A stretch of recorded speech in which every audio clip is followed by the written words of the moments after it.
Halo, selamat datang di Bicara Bandar bersama saya Arga dari Creative Trader. Pada podcast kali ini saya akan membahas tentang kehadiran Badan Pengelola Investasi Indonesia Danantara yang baru saja di launching oleh Bapak Prabowo yang katanya akan mengelola dana sebesar 14.000 triliun rupiah. Kemunculan Danantara ini membuat heboh pemberitaan nasional, membuat heboh seluruh Indonesia, ada berbagai reaksi dan tentunya menyebabkan kejatuhan tajam di IHSG.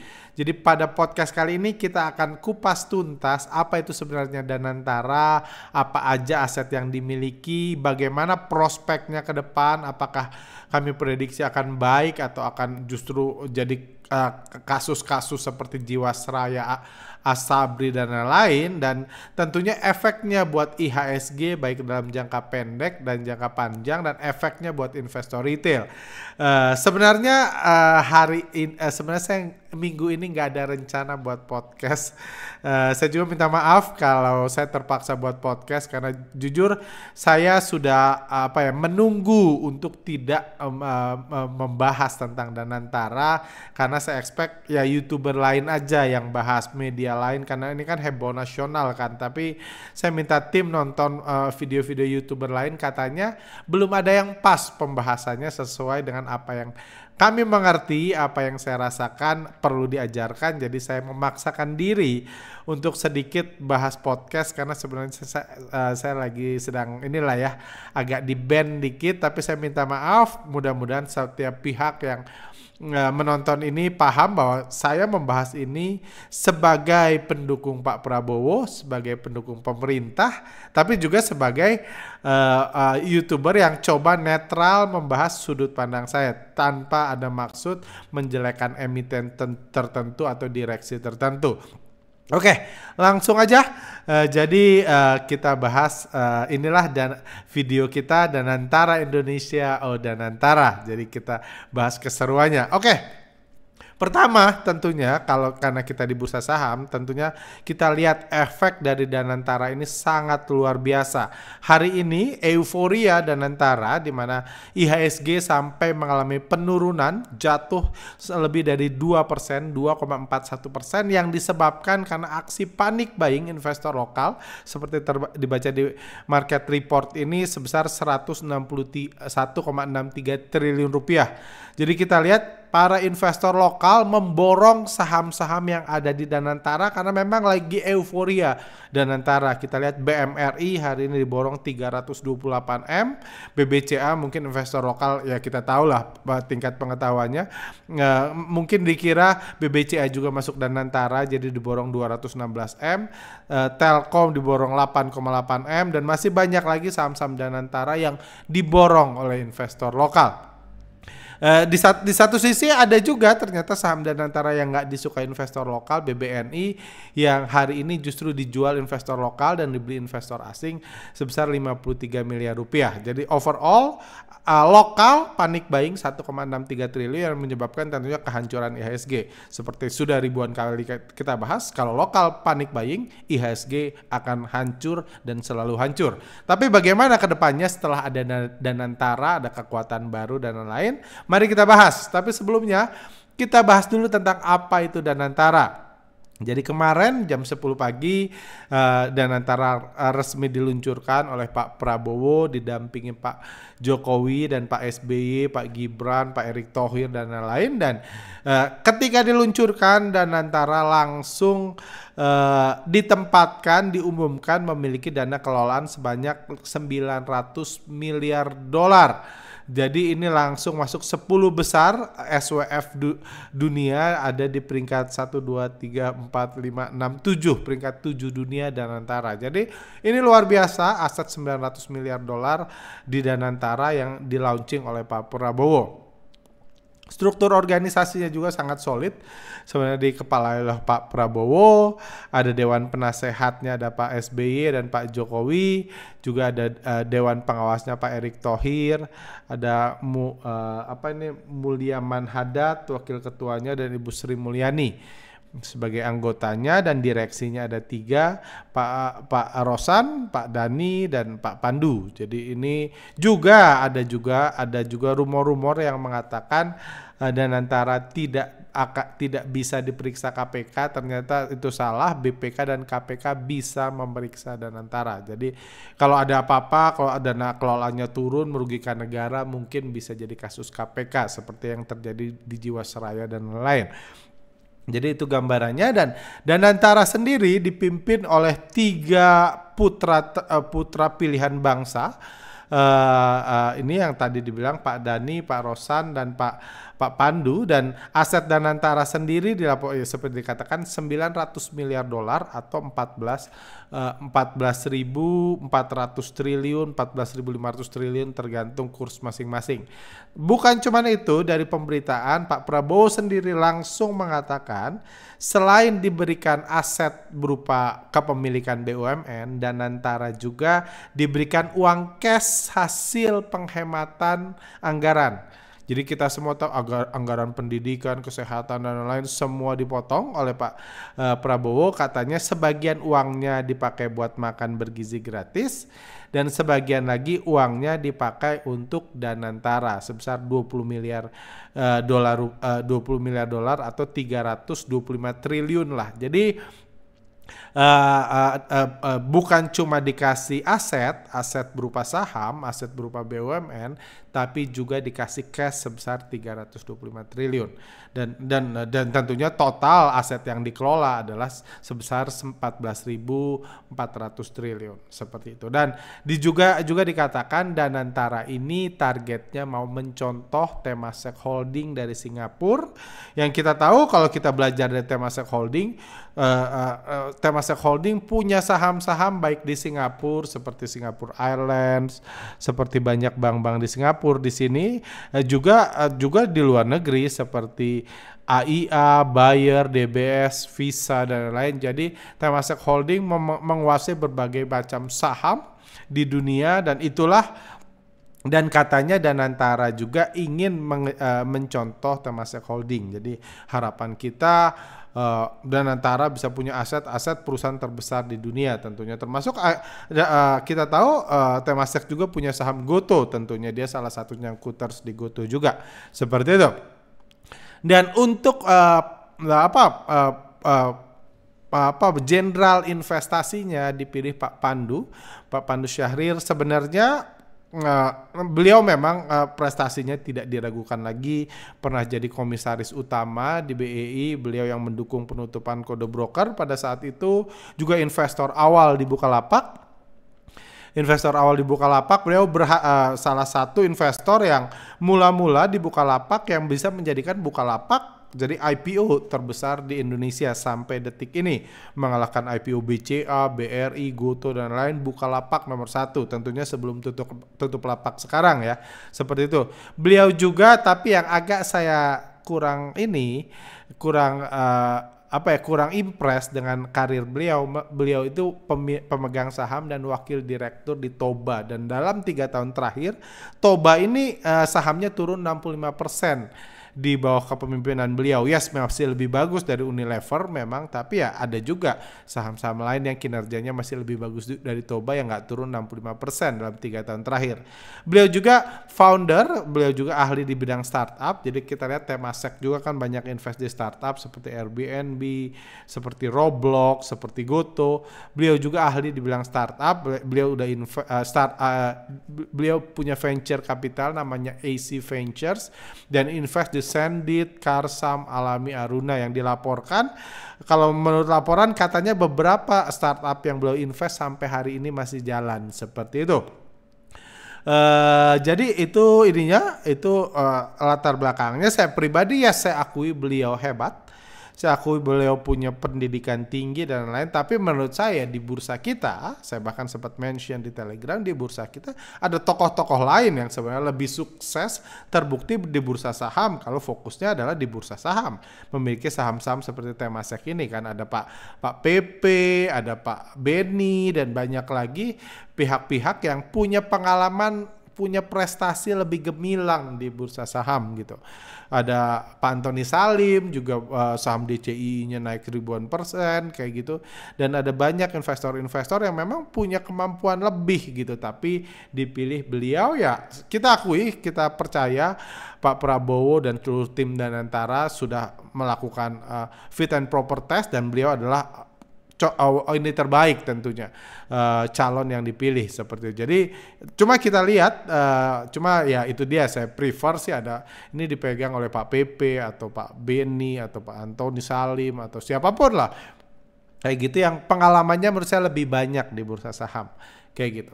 Tapi terlepas dari itu, Pak Pandu ini sebagai pemimpin investasi tentunya punya PR yang besar, yaitu meningkatkan dana kelolaan 900 miliar dolar ini supaya bisa bertumbuh. Tahun 2025 ini katanya dana kelolaannya akan 900 miliar dolar. Tentunya sebagai SWF, sebagai pengelola dana investasi, tujuannya adalah meningkatkan dana kelolaan SWF ini dari 900 miliar mungkin jadi 1 triliun dolar, 1,5 triliun dolar dalam beberapa tahun ke depan. Tentunya idealnya tujuan SWF itu kayak gitu. Terus gimana caranya? Ini yang menarik. Sekarang gimana caranya meningkatkan aset yang dimiliki Danantara, meningkatkan nilai dana kelolaannya? Saya sebagai orang market tentunya sadar cara paling ideal untuk meningkatkan aset Danantara adalah dengan menaikkan harga saham yang ada di portfolio Danantara atau membeli saham lain. Kan ada beberapa saham-saham menarik yang banyak dimention di sosmed seperti Toba, seperti PMMP, DCII, Brand, dan lain-lain. Tapi bisa juga kalau nggak mau jauh ke saham swasta atau saham milik orang-orang penting, bisa juga meningkatkan saham-saham yang lagi murah. Membeli saham-saham seperti Mandiri, BNI, Telkom, atau saham-saham yang di Main ID seperti PTBA, Inco, Tins, dan lain-lain. Itu juga jadi opsi menarik untuk meningkatkan dana kelolaan menggunakan aset-aset yang di pasar modal. Nah gitu. Itu juga yang ditanya oleh pertanyaan menarik yang kami mention di Instagram kami minggu ini tentang ini ada pertanyaan menarik mengatakan bagaimana jika dana yang dikelola dipakai untuk beli emiten perbankan yang saat ini sudah sangat terjun dalam. Dari situ mulai kebangkitan IHSG kembali, bukan oleh investor asing tapi oleh Danantara. Jadi kehadiran Danantara dengan dana 14.000 triliun atau dana kelolaan sebesar 325 triliun atau cash sebesar 325 triliun ini tentu jadi kekuatan besar baru di bursa kita. Makanya salah satu ada komentar yang retail yang mengatakan gimana kalau kedepannya Danantara aja yang naikin saham perbankan. Selama 5 bulan ini sejak awal kami katakan IHSG nggak bisa naik, saham perbankan nggak bisa naik. Karena untuk naik asing harus beli, lokal harus cut loss. Serba salah. Lokalnya nggak mau cut loss, asing nggak bisa beli. Asing nggak bisa diperintah. Asing nggak bisa peduli dengan nasib IHSG. Mereka cuma peduli dengan uang yang mereka raih. Saya nggak bisa expect mohon ke asing, please dong goreng IHSG, goreng nggak bisa. Mereka negaranya juga bukan di sini kan. Mereka bukan warga negara sini, mereka memang berhak mempermainkan IHSG sampai saat ini. Tapi gimana kalau kehadiran Danantara? Kira-kira, karena kenyataannya 325 triliun itu cukup untuk menggoreng banyak saham-saham perbankan. Jadi nggak perlu lagi nunggu asing masuk, bisa Danantara yang masuk, bisa cukup untuk menaikkan, dan toh tujuan dari SWF adalah meningkatkan dana kelolaan sebesar 900 miliar dolar ini kan. Jadi ini menarik. Jadi menurut saya sebagai orang market saya melihat itu menggunakan 325 triliun untuk membeli saham seperti BMRI, BBNI, Telkom, Antam, PT Batins, dan Inco ini pilihan yang baik. Karena menariknya kepemilikan mereka udah banyak. Bahkan 2 hari ini sejak diresmikan nilai saham dana yang ada dalam portfolio Danantara udah terpuruk karena euforia investor lokal. Euforia pahlawan bursa udah terpuruk. Jadi karena di sini, jadi menurut saya ini bisa jadi udah terpuruk, dan ini bisa jadi ini sebentar saya tunjukkan dulu datanya. Oke. sebentar. Oke. Jadi di sini kita bisa lihat bahwa ini adalah kepemilikan kepemilikan Danantara di BMRI misalnya 236 triliun. Jadi setiap turun 1%,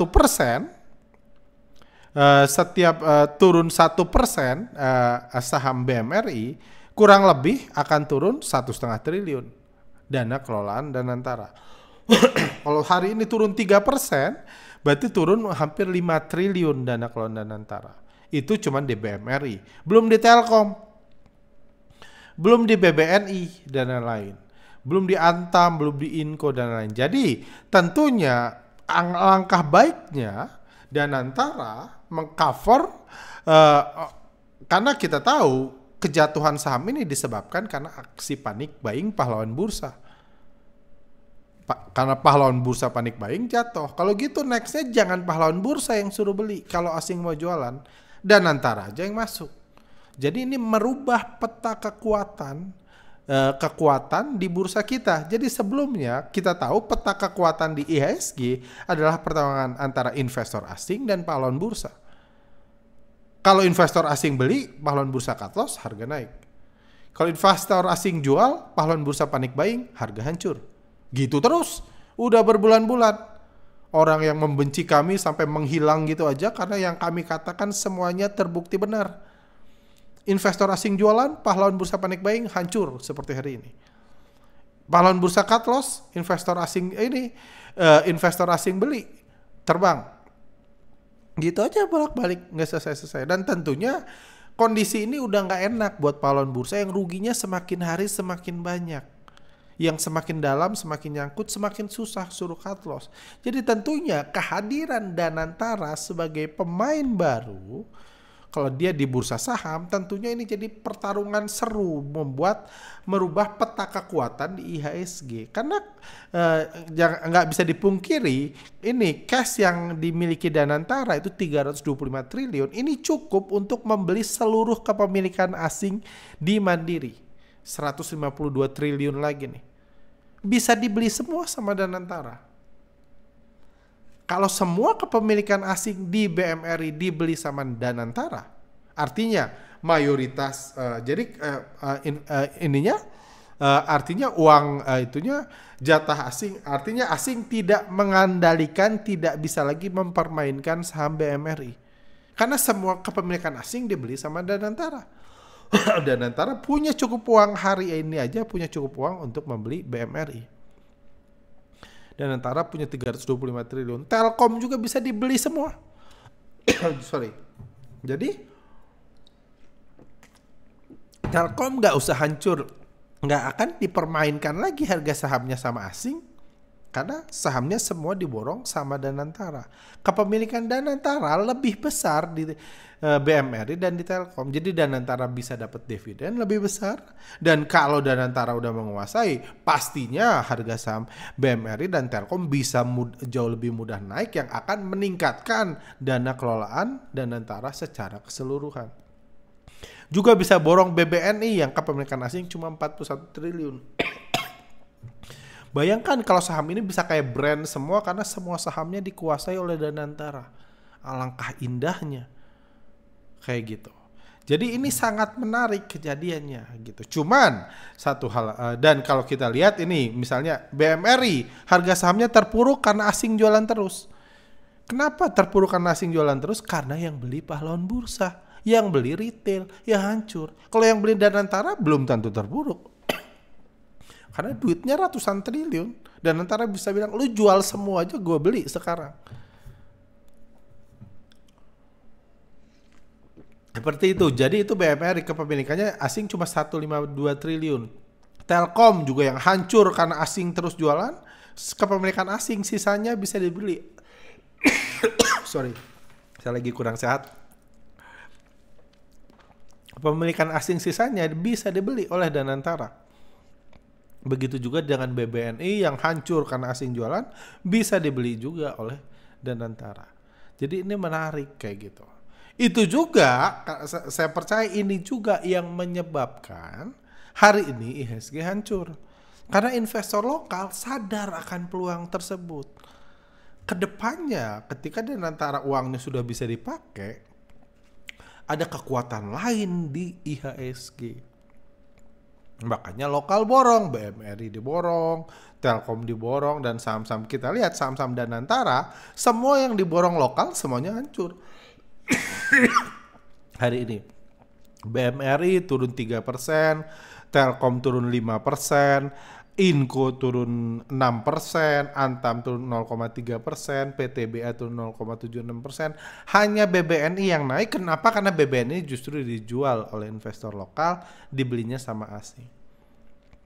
Jadi intinya secara garis besar mayoritas saham investor lokal ngeliat ini opportunity. Kapan lagi asing bisa kalah di bursa kita dengan kehadiran raksasa bernama Danantara. Jadi ini seru sebenarnya kalau kita melihat seperti ini.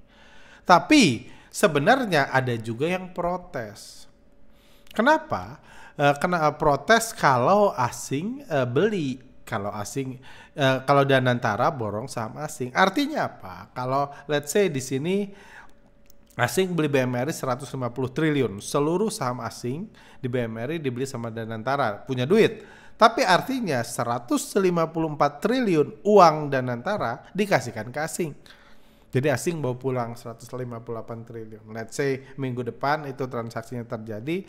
Uang masyarakat Indonesia, uang penghematan anggaran, uang yang harusnya membesarkan Indonesia, membangun infrastruktur dan lain-lain, dikasih ke asing untuk meningkatkan aset BMRI.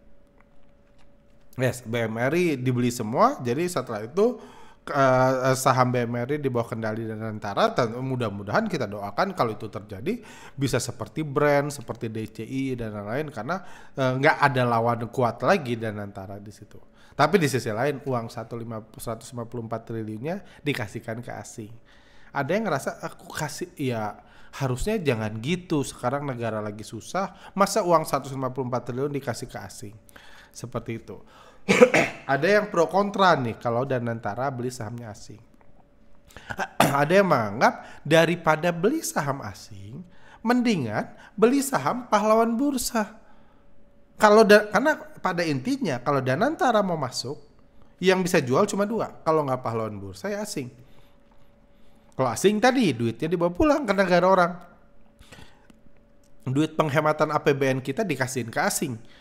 Udah setengah mati semua anggaran dipotong, duitnya kasihin ke asing, kan gak enak.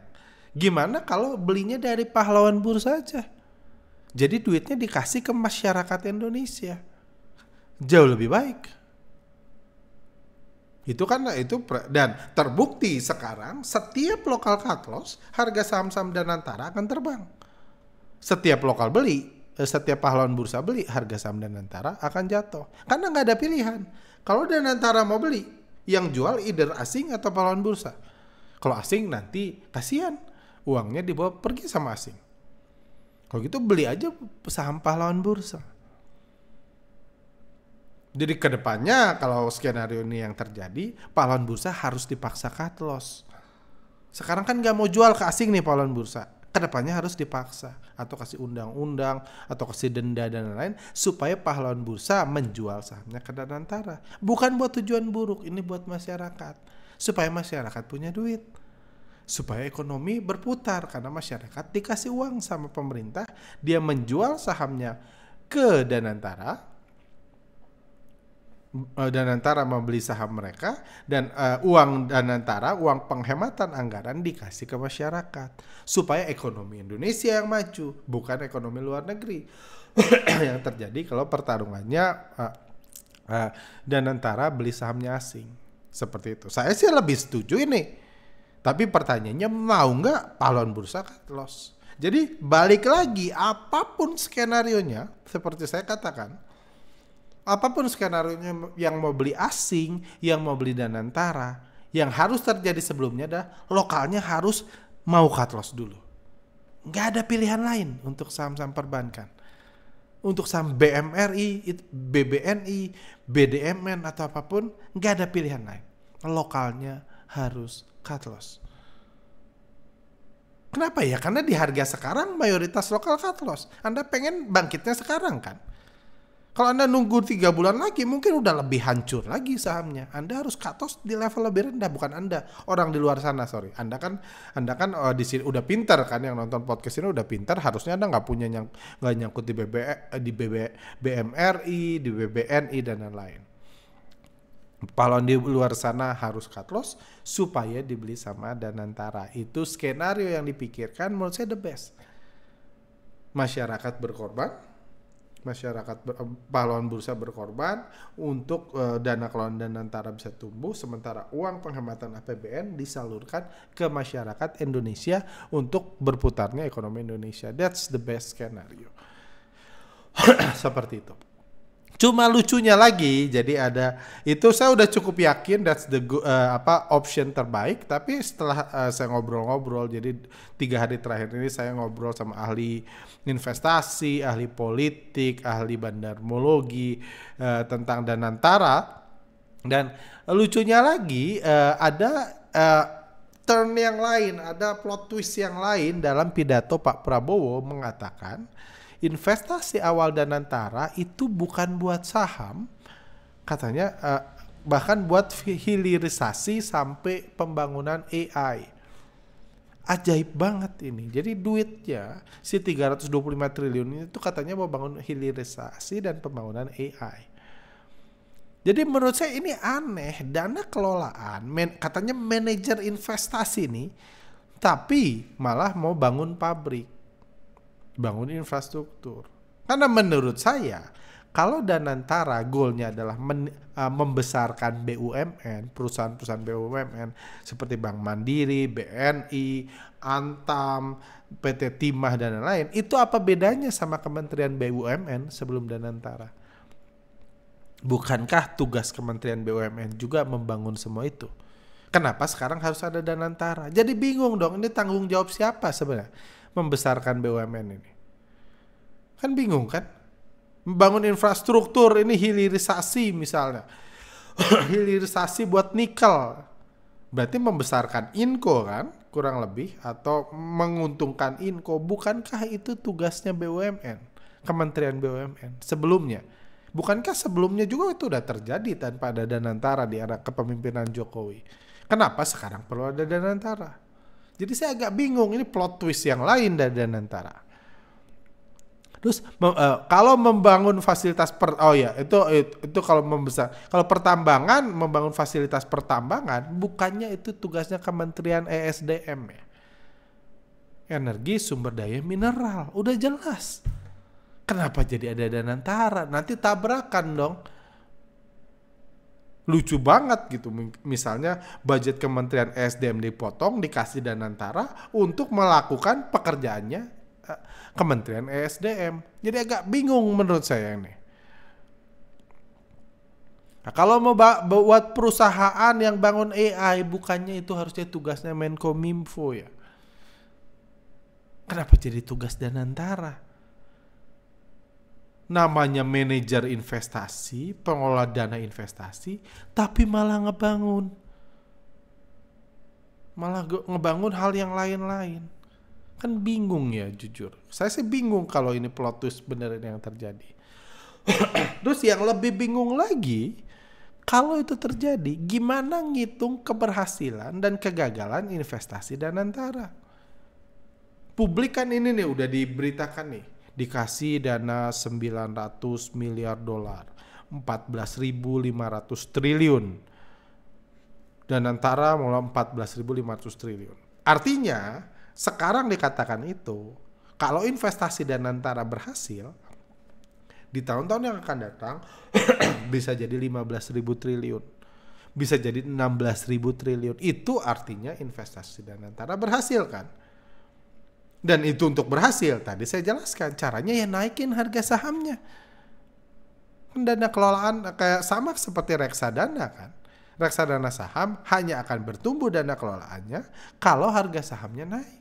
Ya itulah yang harusnya dilakukan sebagai pertanggungjawaban investasi. Terus gimana Mas, kalau investasinya dipakai ngebangun jalan, terus ngitungnya gimana? Ngitungnya gimana ngebangun jalan? Karena ngebangun jalan itu ada uangnya dipakai buat bayar tukang-tukang, bayar kontraktor eksternal, bayar itu jadi jalan. Gimana ngitung harga aset jalan itu? Kalau dibeliin mobil buat BUMN, buat bank-bank ke desa-desa, itu gimana ngitung harga mobilnya?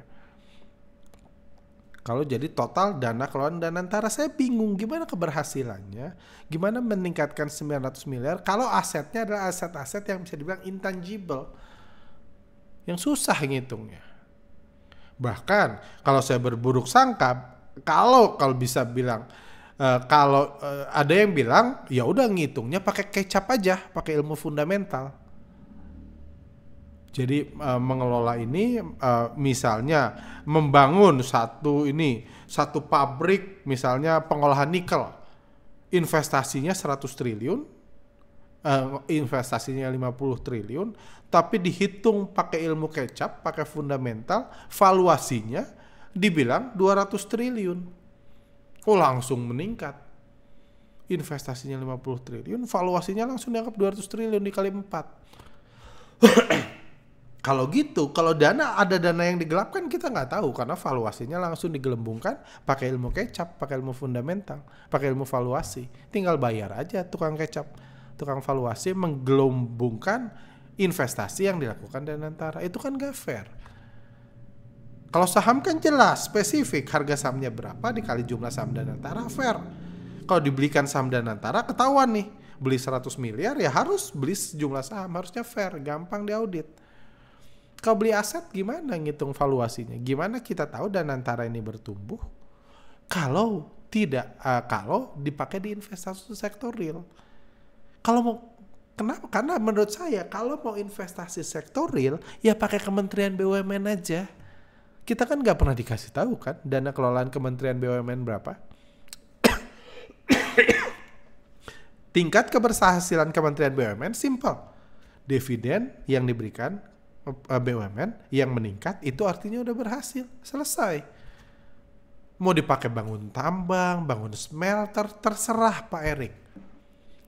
Yang pasti harapan kita penilaiannya adalah laba Kementerian perusahaan BUMN meningkat, labanya terus meningkat, dan juga dividen yang diberikan ke negara terus meningkat. Cuma itu jelas.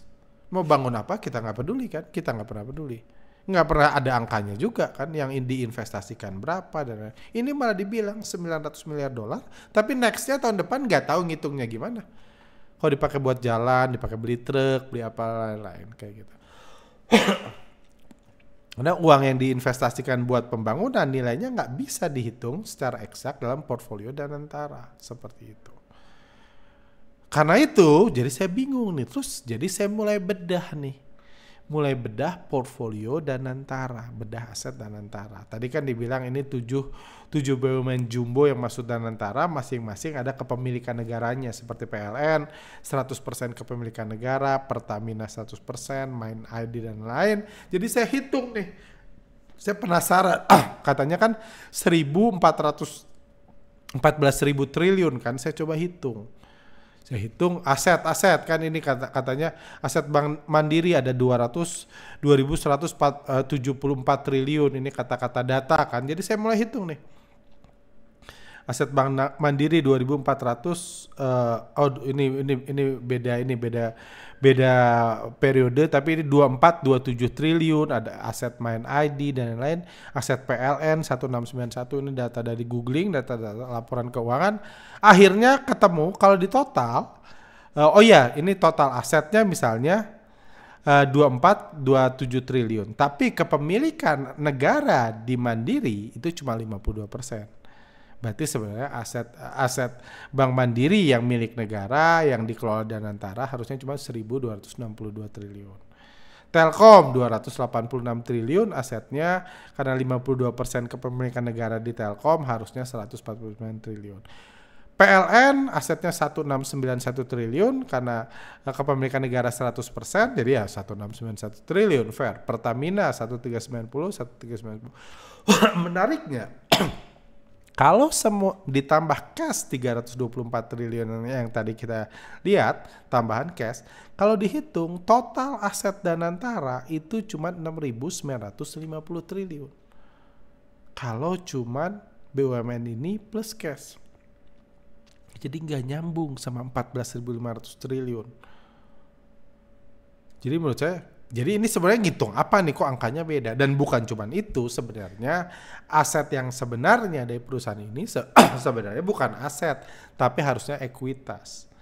Karena aset itu belum dikurang, aset BUMN ini belum dikurang hutang-hutang kewajiban BUMN. Telkom kan punya hutang, harus dibayar kan? Kayak gitu. PLN punya hutang, harus dibayar juga. Jadi sebenarnya ngitungnya bukan aset tapi ekuitas. Karena perusahaan bisa aja asetnya gede. Seperti Waskita, asetnya 88 triliun.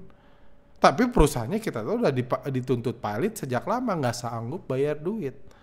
Nggak ada gunanya semua aset itu kalau perusahaannya pilot kan. Jadi harus dikurang. Aset lu berapa, utang lu berapa, sisanya ekuitas. Harusnya dihitungnya dari total ekuitas. Jadi saya coba hitung total ekuitas BUMN ini. Hitunglah total ekuitasnya lebih gila lagi. Sorry. Ternyata jumlah total ekuitas dari BUMN ini cuma 2.747 triliun. Terus 14.500 triliunnya itu dari mana? Kan saya bingung kan. Dari mana uang itu? Dari mana uang itu kalau kenapa katanya 14.500 triliun? Sementara BUMN terbesar di Indonesia aja di total ekuitasnya cuma 2747. Kan harus bayar utang, saya asumsikan ya. Kalau BUMN punya utang, saya harap harus bayar juga kan. Kalau nggak mabok juga kan yang bisnis sama BUMN gitu. Kalau utangnya nggak ada yang dibayar kan. Seperti itu. Jadi ini aneh. Katanya total aset Danantara 14.500 triliun. Kenapa ekuitasnya cuma 2747? Jadi saya coba ngitung lagi. Terus saya sebagai orang saham langsung berasumsi, wah ini pastinya dari market cap. Karena untuk perusahaan TBK seperti BNI, seperti Bank Mandiri, seperti Telkom, seperti itu untuk perusahaan-perusahaan TBK seperti itu, sebenarnya nilai perusahaannya nggak dihitung dari total ekuitas lagi, tapi dari nilai sahamnya. Jadi saya hitunglah nilai saham dari aset-aset Danantara ini. Bagi yang nggak punya saham, saya hitung ekuitasnya. PLN 1.004 triliun. Pertamina ekuitasnya 703 triliun. BMRI 52% saham milik negaranya itu di total market cap-nya 236 triliun. Telkom 126 triliun. BBNI 94 triliun. Ada PTBA 19 triliun di total. Tapi menariknya lagi, ini kalau di total cuma 2.785 triliun. Jadi saya sama analis bingung, ini 14.500 triliun ini angkanya dari mana ini? Canggih banget 14.500 triliun ini, jadi angkanya dari mana? Saya ngitung ekuitasnya salah, bahkan asetnya juga salah kayak gitu. Asetnya cuma 6.950 triliun kayak gitu. Itu juga aset negara di sini cuma 6.950 triliun, jadi angkanya dari mana? Cari, akhirnya ketemu ternyata kami menemukan memang Danantara ini adalah SWF yang unik, yang punya perhitungan aset yang sangat-sangat spesial, yang mungkin berbeda dari semua SWF di negara lain. Perhitungan ini yang membuat saya sebagai pendukung pemerintah yakin Danantara akan bertumbuh di masa yang akan datang. Saya sangat yakin. Selain dipimpin oleh orang-orang kompeten, juga memang alat perhitungannya memang beda. Karena kalau di sini cuma 2.700 triliun. Seperti itu. Perhitungan equity, perhitungan nilai saham, kepemilikan negara dan lain itu cuma 2.700 triliun gitu. Jadi perhitungannya gimana? Dan antara ini menurut saya cukup unik. Jadi perhitungannya adalah dia menggunakan, jadi yang dihitung adalah aset dari semua BUMN dianggap dikelola. Ini contohnya. Jadi kan katanya nanti mulai bulan Maret BUMN lain juga akan di bawah Danantara. mulai bulan Maret. Jadi asetnya ini. Jadi kalau di total semua Bank Mandiri, BRI, PLN, Pertamina, Taspen, Telkom dan lain-lain, Pupuk Indonesia dan lain-lain di total itu udah sampai 10.970 triliun. Ditambah lagi cash yang belum dihitung di sini, cashnya 325 triliun juga, atau aset BUMN lain 350 triliun. Jadi yang disebut aset Danantara, aset kelolaan Danantara adalah seluruh aset BUMN tanpa menghitung utangnya. Jadi ini menurut saya ini sangat jenius perhitungan ini, angka 1.450 triliun ini, karena jadi bisa dibilang aset Danantara bisa dikatakan adalah aset perhitungannya aset milik aset perusahaan, aset BUMN milik Republik Indonesia, ditambah aset BUMN milik asing, ditambah aset BUMN milik pahlawan bursa. Kan ada presentasi kepemilikan kan di BMRI, negara punya berapa, asing punya berapa, pahlawan bursa punya berapa kan. Jadi itu di total semua, jadi total aset. Jadi nggak peduli itu milik RI secara presentasi, nggak peduli itu milik asing atau milik pahlawan bursa, semua dianggap sebagai dana kelolaannya Danantara. Yang lebih kerennya lagi, ditambah 0 hutang BUMN. Jadi aset dana kelolaan Danantara ini nggak menghitung utang BUMN, makanya keluar angka 14.500 triliun. Jadi kalau kayak gini perhitungannya menurut saya ini sangat jenius. Artinya apa? Misalnya nih, asing menjual sahamnya ke pahlawan bursa, harga BMRI turun. Kepemilikan asing di BUMN berkurang, kepemilikan pahlawan bursa bertambah. Aset Danantara naik turun, ya sama aja. Karena aset asing dianggap perhitungan aset dan kelolaan Danantara, aset milik pahlawan bursa juga dianggap perhitungan aset Danantara. Kurang lebih seperti itu yang saya pelajari ya. Saya udah nyuruh beberapa analis kami untuk riset semua. So far itulah satu-satunya angka yang masuk ke 14.500 triliun yang statement Bapak Prabowo tersebut, yang masuk menjadikan Danantara 7 besar di dunia. Jadi menurut saya ini cerdas. Jadi apapun yang terjadi itu nggak akan merubah aset Danantara. Kayak gitu. Jadi ini yang membuat saya optimis terhadap Danantara, peningkatan aset kelolaan Danantara. Trio anak pilihan bangsa ini tentunya akan fokus bekerja keras untuk meningkatkan dana kelolaan Danantara. Caranya misalnya tingkatkan nilai aset BUMN, tentunya kan. Punya uang 325 triliun, itu dibelanjain semua biar jadi aset BUMN. Semakin tinggi belanja, akan semakin tinggi peningkatan aset Danantara. Seperti itu.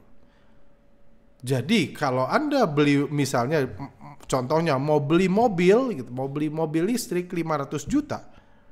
Kau beli 500 juta, kalau satu mobil listrik dibeli 500 juta, maka aset Danantara cuma naik 500 juta. Tapi kalau mobil itu dibeli 700 juta, aset Danantara akan naik 700 juta. Jadi memang harus meningkatkan capex belanja modal dari BUMN supaya Danantara berhasil meningkatkan aset kelolaan Danantara. Karena SWF dinilai dari aset kelolaannya. Jadi bisa bertumbuh, bisa berhasil. Juga meningkatkan hutang usaha. Jadi intinya kita tugas kita adalah menuhin rumah.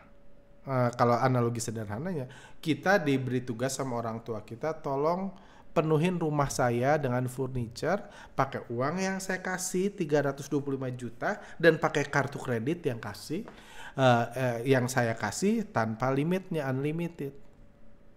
Semakin banyak isi rumah, semakin banyak nilai isi rumah, kamu semakin hebat. Itu kurang lebih. Terus gimana hutangnya siapa yang bayar? Ya itu udah urusan nanti, itu bukan urusan Danantara.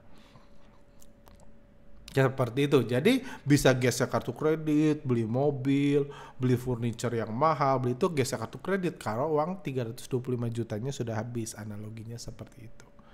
Dan satu lagi yang kita pelajari, yang kita simpulkan dari sini, naiknya yang pasti naik turunnya harga saham BUMN tidak mempengaruhi nilai aset Danantara. Nggak ada pengaruh kan. Kan nilai aset ya total aset. Tadi kan total harga mobil, total semua, total aset. Nggak mempengaruhi. Jadi menurut saya, kalau saya jadi manajer investasi Danantara, 3 langkah inilah yang saya akan geber ke depan. Saya akan habis-habisan membeli capex menggunakan uang yang dikelola sebaik mungkin supaya peningkatan aset BUMN.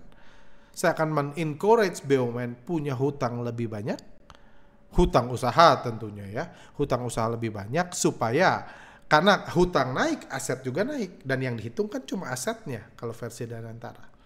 Itu juga sangat bagus. Supaya asetnya nggak cuma 14.500 triliun. Tahun depan kalau bisa udah 16.000 triliun. Dengan 2 metode ini. Dan saya nggak akan mempedulikan naik turunnya harga saham. Karena naik turunnya harga saham tidak pernah mempengaruhi aset perusahaan. Aset BUMN. Contohnya Waskita gitu, sahamnya udah disuspend, harga sahamnya udah nggak kemana, asetnya tetap 88 triliun. Dihitung di sini tadi kan. Waskita, ini 96 triliun seperti itu. Nanti saya coba cek ini ininya. Ini yang terbaru ya 95 triliun seperti itu. Oke, jadi kurang lebih seperti itu yang bisa kita gambaran. Jadi saya pribadi sangat optimis dengan pertumbuhan SWF Danantara ini.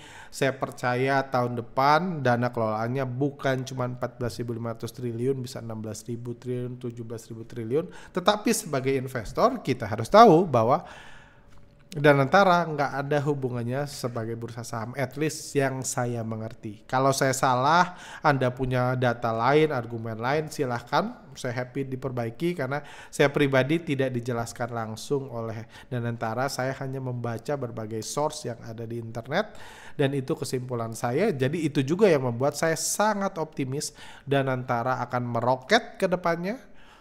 Aset milik negara, aset milik asing, aset milik pahlawan bursa bisa kalau dijumlahkan semua tentunya akan meningkat dan mudah-mudahan dengan adanya video ini para pahlawan bursa nggak usah lagi panik buying, nggak usah lagi borong-borong saham-saham fundamental bagus karena nanti yang justru akan menyebabkan kehancuran IHSG karena Danantara tidak ada urusannya dengan bursa saham. Membeli saham itu justru mengurangi nilai aset. Ngapain? Mending beli mobil. Mending beli rumah yang asetnya jelas, aset fisik. Seperti itu. Karena yang penting aset. Seperti itu. Oke, kurang lebih itu kesimpulan saya dari Danantara. Semoga kita doakan kesuksesan yang terbaik buat tim Danantara, buat negara kita, dan semoga di masa yang akan datang SWF Danantara ini bisa mengharumkan nama bangsa dengan nilai dana kelolaan yang terus meningkat, bukan hanya 900 miliar dolar tapi bisa 1 juta miliar dolar atau 2 juta miliar dolar dan seterusnya. Seperti itu. Oke, sampai sini aja. Kalau yang punya komentar, pertanyaan kan silahkan tuliskan di bawah. See you next time. Thank you.